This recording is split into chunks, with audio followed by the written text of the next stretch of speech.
Təsəvvür edin ki, bir dildə verdiyiniz bircə sual əslində reallığı tam tən yarıya bölür. Yəni, sayıla bilən dəqiq obyektlər və mücərrəd sərhədsiz anlayışlar.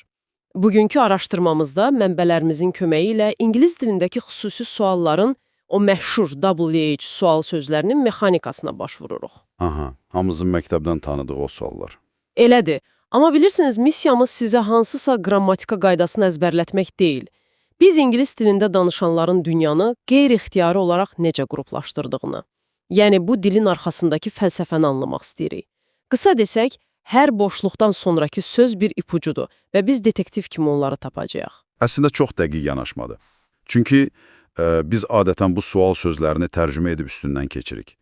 Amma reallıqda onların hər biri beynin tamamilə fərqli bir məntiqi əməliyyatını işə salır.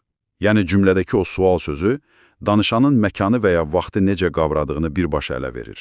Elə buradan, yəni isimlərin izlərindən başlayaq. Bizi dinləyənlər yəqin ki, kəmiyyət bildirən how many və how much fərqini yaxşı bilir. Sayılan və sayılmayanlar. Düzdür. Amma məni həmişə, bax, time sözünün hər ikisi ilə işlənməsi düşündürüb. Yəni, mən eyni sözə həm how much time, həm də how many times deyə bilirəm.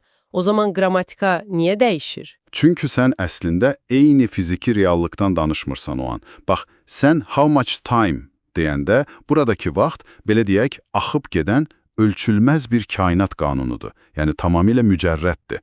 Aha, əldə tutula bilməyən bir şey. Tam olaraq. Amma sən ona o cəmlik şəkilçisinə artırıb how many times deyəndə sən artıq o axan vaxtı hissələrə bölürsən. Onu qutu kimi konkret və sayıla bilən dəfələrə çevirirsən.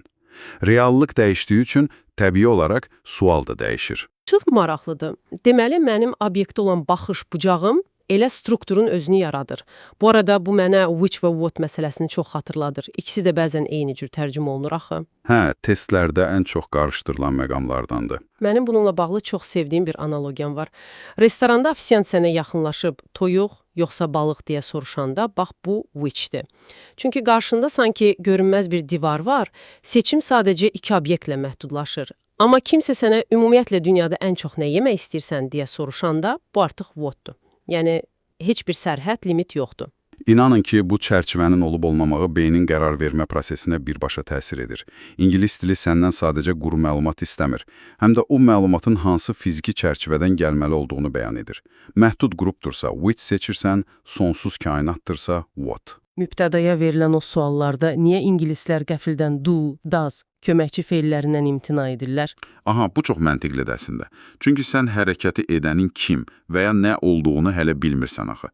Bilmədiyin bir şeyin cəm olduğunu, yaxud neçənci şəxs olduğunu haradan biləcəksən? Yəni, məlumat yoxdur deyə qurmaq da olmur. Belədir.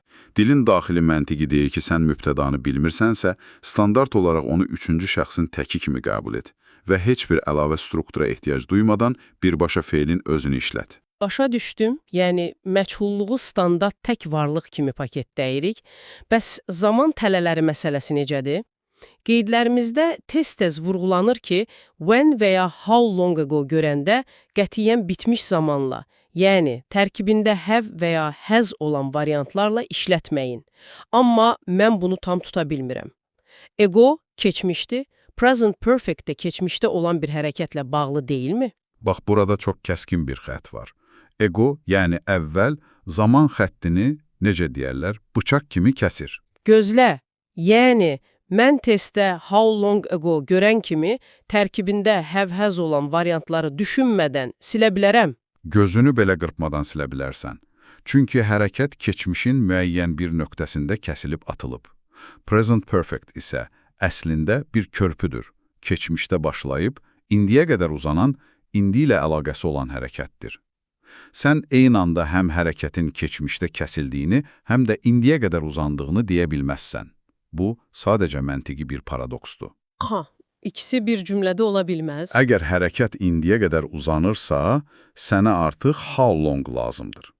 Yəni, nə qədər müddətdir. O zaman since when, yəni nə vaxtdan bəri, bu mənada məntiqlidir. Çünki indiyə qədər gəlib çatır. İndi gəlin başqa bir struktur paradoksuna keçək. Cümlənin sonunda sallanıb qalan o kiçik söz önləri. Məsələn, for, with, by. mən məkanla maraqlanıram, amma sonda söz önü olanda mənə deyirlər ki, sən where istifadə edə bilməzsən. Niyə? Bax, bu İngilis və Azərbaycan dilləri arasındakı əsas qavrayış fərqidir. İngilis dilində məkan, yəni where, özü-özlüyündə müstəqildir. Onun söz önünə ehtiyacı yoxdur. Yəni məkandırsa sadəcə məkan olaraq qalır. Bəli. Amma sən cümlənin sonunda for və ya with işlədirsənsə, deməli sənin hədəfində bir məkan yox, konkret bir obyekt və ya insan var. Obyektə sual verdiyin üçün də sənə who və ya what lazımdır. Yəni bizim kimi gözləyirsən fikrini İngilis əslində sən kimin üçün gözləmədəsən strukturunda formalaşdırır.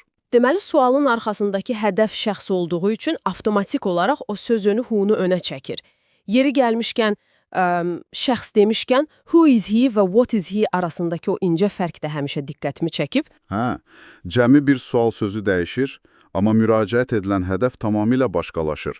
Sən who is he, yəni o kimdir soruşanda, qarşındakının sadəcə adını, cəmiyyətdəki bioloji fərd kimi kimliyini soruşursan. Sanki, necə deyərlər, mən onun şəxsiyyət vəsiqəsinə baxmaq istəyirəm.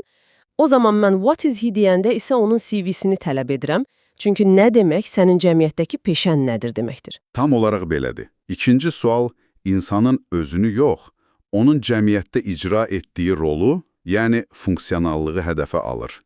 Çox qəribədir həqiqətən. Biz adətən dilə sadəcə fikirlərimizi çatdırmaq üçün lazımlı bir alət kimi baxırıq. Amma dilin özünün, xüsusən də bu kiçik sual sözlərinin bizi necə düşüncə qəliblərinə saldığını fərq etmirik. Bu struktur məntiqini anlamaq isə testləri riyazi düstur kimi həll etməyə imkan verir. Bəli, qaydaları əzbərləməyə ehtiyac qalmır. Dinləyicilərimiz, növbəti dəfə qarşınıza ingiliscə hər hansı bir məqalə, xəbər və ya dialoq çıxanda, oradakı suallara sadəcə məlumat axtarışı kimi baxmayın.